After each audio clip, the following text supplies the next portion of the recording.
He's been scouting high school basketball to anybody, any major player you can think of. He was one of the scouts that revolutionized the whole industry, and he's got he's seen a lot. He's got a lot of wise words to say. So give him your attention and give him a hand for coming out. Okay, show hands. Do we have anyone here who will be a post-grad in September? Post-grad. How many people here will be seniors? Raise your hand. Hands down. Juniors? Hands down. Sophomores? Hands down. Freshmen? Hands down. 8th graders? Basketball. Put your hands down. I'd like everyone here in front of me, just for a minute, I want you to close your eyes, and I want you to gaze into your own private crystal ball to your basketball future. I want you to project yourself playing the highest level of competitive basketball you think probable. Everyone should have eyes closed. Open your eyes. This year, in the United States, there will be 545,000 high school basketball players. Of those 545,000 high school basketball players, 18,000 will play college basketball. That's 3.3%. That means 1 out of every 30 high school basketball players will play college basketball. Of those 545,000 high school basketball players, 4,200 will play Division I college basketball. That's 73 1/100ths of 1% of that 545,000. That means 1 out of every 122 high school basketball players will play Division I. Last year, on the opening night of the NBA season, October 28th, there were 360 players on active rosters, 90 injured reserves, a total of 450. Of those 450, 93 came from outside the United States. The population of the United States as of the 2010 census was 308,745,853. In other words, to make it to the NBA, you have to almost literally be 1 in a million. If you're fortunate enough to make it to the NBA, the average NBA career is 4.2 seasons. The average life expectancy of the American male is 76.7 years. If you make it to the NBA, you have an average NBA career, your career is over when you're 26 years old. What do you do with the next 50 years of your life? Fellas, what these statistics tell me is that basketball cannot be your #1 priority. You've got to have a plan B. Your world has got to be bigger than 94 by 50. And even if your name is LeBron or Kobe or KD, at some time in your life, usually sooner than you think, the air will come out of the ball. And then what? That's why you can chase a dream, but you must catch an education. Now, I'm spitting out these statistics for you not to disappoint you, not to crush your dreams, but you must be aware that how competitive this game of basketball is. You must be aware that if you want to play it on a high level, how uncommonly hard you need to work. Yesterday when I watched you play, there were a lot of talented players here. Some will make it, some won't. The guys who make it generally be the guys who have better work ethics. The guys who work hard, who are more committed. Those are the guys who are likely to make it. Understand this game belongs to those people who work it every day. Not who go to the gym or the park and socialize and put in skeleton, but work it every single day. It's better than you go to the gym or go to the park and work hard purposefully for 1 hour and spend 4 hours there. This belongs to the guys who work it every single day. The only thing things that you have control over are your effort and your attitude. Those are the only things that you have control over. Now I'm going to give you 3 keys. This will help you become better, not only in basketball, but in anything, and become successful at whatever you want to be good at. The first key is you've got to develop the ability to listen. One of the primary signs of intelligence is the ability to listen. Conversely, if you're not a good listener, you're just not an intelligent person. If you don't listen, you'll never learn. If you don't learn, best case scenario, you'll stay the same. You'll probably regress. Now, the ability to listen has 2 parts. The first is the willingness to listen. The willingness to listen that there are people, by virtue of their age or life experiences, who have a body of knowledge that you can tap into, and you can get better if you have tapped into that, take advantage of that. You have to have the willingness to listen. And secondly, you have to have the ability to concentrate. Most of us have a very short attention span. We've got to work at widening that. So the first key is you've got to develop the ability to listen. Number 2, you've got to set goals. Goals are like destinations, and if you don't know where you're going, you'll never get there. If you don't have goals, you'll drift aimlessly.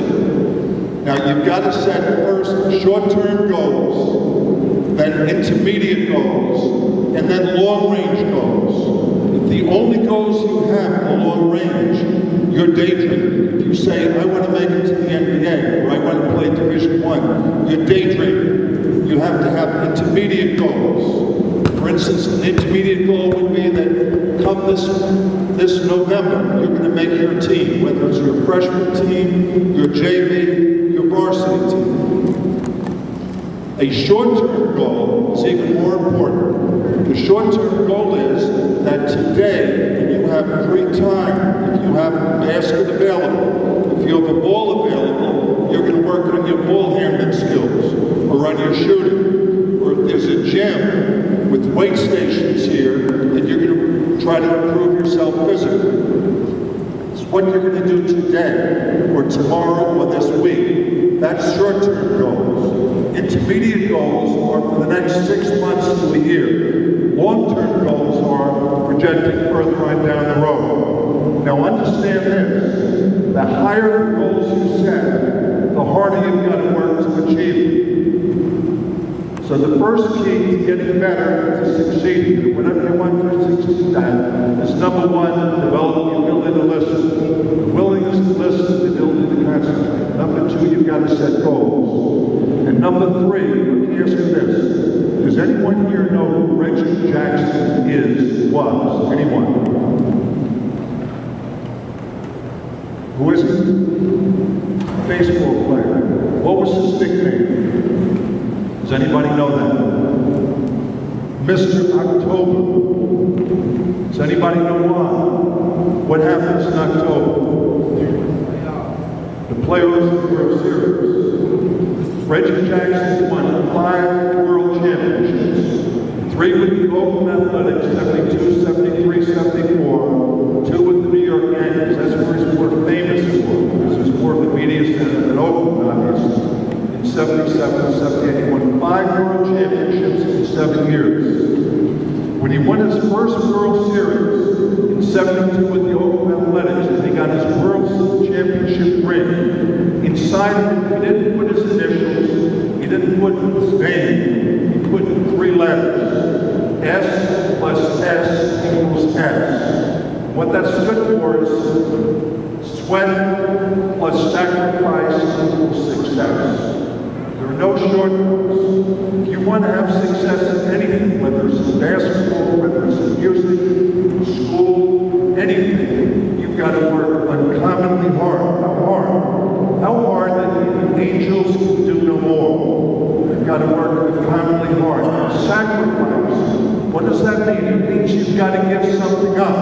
And the things you have to give up are not only the bad things that have hurt you or hurt people around you, not giving up smoking drinking or illegal drugs, and that's a given. You've got to give up things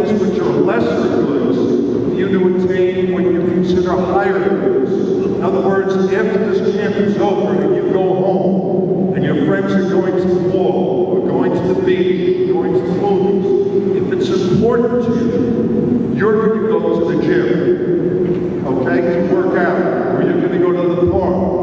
You're going to work on your game, and you're going to work on your physical ability.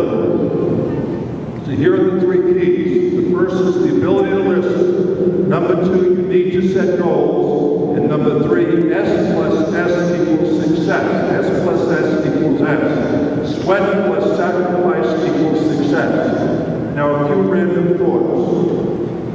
Number one, do not allow anyone, this is if you're willing to put in the work, do not allow anyone to tell you what you can or cannot accomplish. If you're willing to put in the work, don't let anyone tell you what you can or cannot accomplish. So the young man I saw yesterday, I wanted to come up, not too embarrassing, I want to tell the story. Darnell Rogers, team 13, number 26. Please come up, Darnell. Right here. Now, I've never met Darnell. I know his father for longer than he's been alive. His father has told me about Darnell, but I never had the pleasure of meeting Darnell before. Now, I guarantee this young man has been told all his life that he's too small to play basketball. Don't believe it. Let me tell you about his father. This is Darnell Rogers. His father's name is Shante Rogers. He grew up in Baltimore, went to Lincoln High School in 1995, went to George Washington University in the Atlantic 10. At 5'4", Shante Rogers was Player of the Year in the Atlantic 10. At 5'4", he was Player of the Year. So you can accomplish whatever you want if you're willing to work hard enough and put in the time, and only on those terms. Okay? But the higher goals you set, the harder you have to work to reach them. That's number one. Number two, did anyone watch any of the three legs of the Kentucky Derby, the Preakness, or the Belmont Stakes? What horse won the first two, the Kentucky Derby and the Preakness? Does anybody know? He's going with the first horse to win all three of the Triple Crown since 1978. Does anybody know? California Chrome. Did you watch any of those races? Anyone?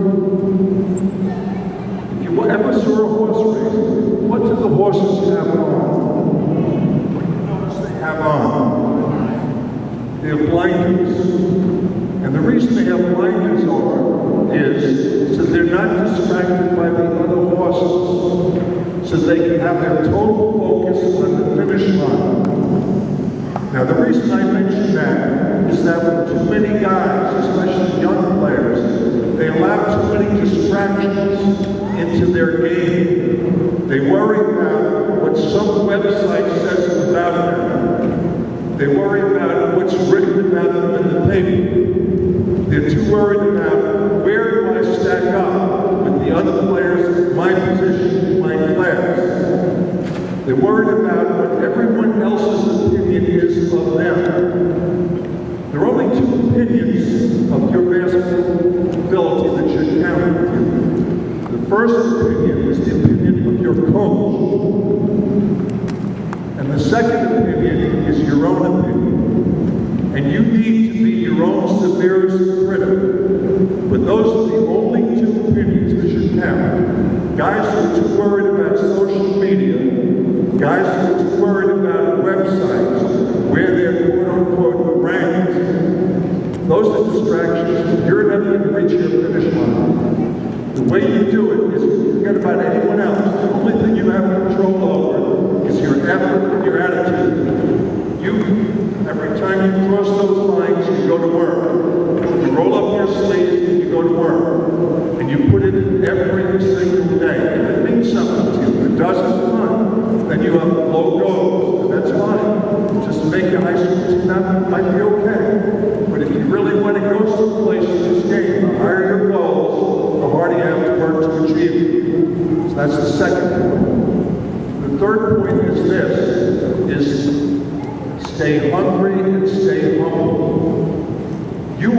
everyone here is at the beginning of their basketball journey. Okay? If you have a reputation, if you've made this mention on websites or in newspapers or magazines, that should make you feel good. But that should be extra motivation for you to work doubly hard. Too many guys, I've seen this happen too many times over the years. I've been watching high school basketball for close to 60 years. I've seen guys who have tremendous reputations when they're young. And one of the worst things that can befall any young athlete is the cancer of early success and the recognition of that. Because what it tends to do is sap motivation. You think you've made it. No, you haven't made it. You're at the beginning of your basketball journey. Okay? The more you're praised, the harder you should work to live up to that and to exceed that. If someone says you're the best, don't believe it. Say you've got to work doubly hard to become the best.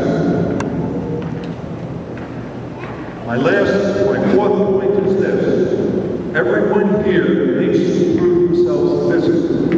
Whether they're the biggest guy here or the smallest guy here. Whether they're Zach Brown or whether they're Donnell Rogers.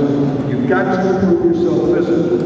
And the best thing you can do to prove yourself physically, you can lift weights, but the best thing you can do is jump rope. How many people here, show of hands, have a jump rope at home? Put it down. How many people here brought the jump rope to camp?